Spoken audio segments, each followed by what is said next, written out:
জনাব তারেক রহমান সাহেব বলেছেন না, আন্দোলনে ছিলেন, আছেন এবং থাকবেন। আগামী দিনের লড়াই হবে আরো কঠিন।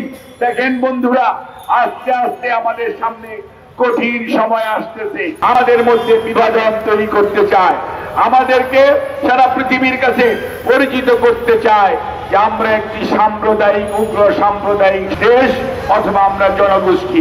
কত নেতা কর্মীর ফাঁসি হয়েছে, কত কত নেতা কর্মী শহীদ হয়েছে। প্রত্যেকটার বিচারের প্রশ্ন যখন আসতেছে, তখনই বাংলাদেশকে বিশৃঙ্খলার দিকে ধাবিত করার চেষ্টা করা হচ্ছে। তার কারণ তারা জানে যদি বিচার হয় তাহলে তাদের কি হবে কোর্ট বলতে পারবে। সাধারণ মানুষ বিশ্বাস করে তাদের হয়তো অনেকেরই ফাঁসিও হওয়ার সম্ভাবনা আছে। কাজেই আজকে যাদের বিচার হওয়ার সম্ভাবনা, তারা তো প্রবলেম সৃষ্টি করবেই এবং তারা আজকে বিশৃঙ্খলা সৃষ্টি করে আমাদের মধ্যে বিভাজন তৈরি করতে চায়, আমাদেরকে সারা পৃথিবীর কাছে পরিচিত করতে চায় যে আমরা একটি সাম্প্রদায়িক, উগ্র সাম্প্রদায়িক দেশ অথবা আমরা জনগোষ্ঠী।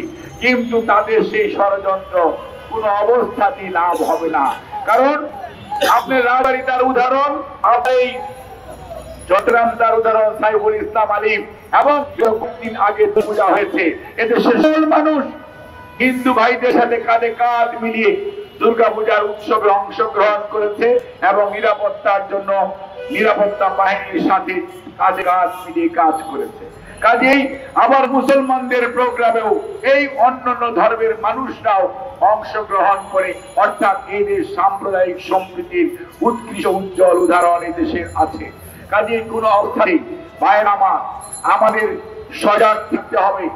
এই ষড়যন্ত্র শুধুমাত্র ওই চিন্ময়ের জন্য তা না, এই ষড়যন্ত্র বাংলাদেশের অস্তিত্বের বিরুদ্ধে ষড়যন্ত্র।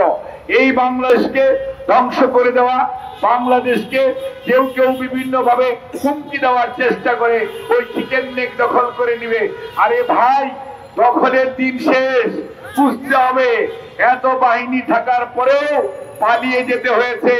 18 কোটি মানুষের 36 কোটি হাত থাকার পরে দখলের স্বপ্ন দেখেন, সেই স্বপ্ন দিবা স্বপ্ন থেকে যাবে। 36 কোটি হাত প্রতিরোধ করবে যে কোনো এই সমস্ত সংস্কার সম্প্রসারণ করার চেষ্টা করবে।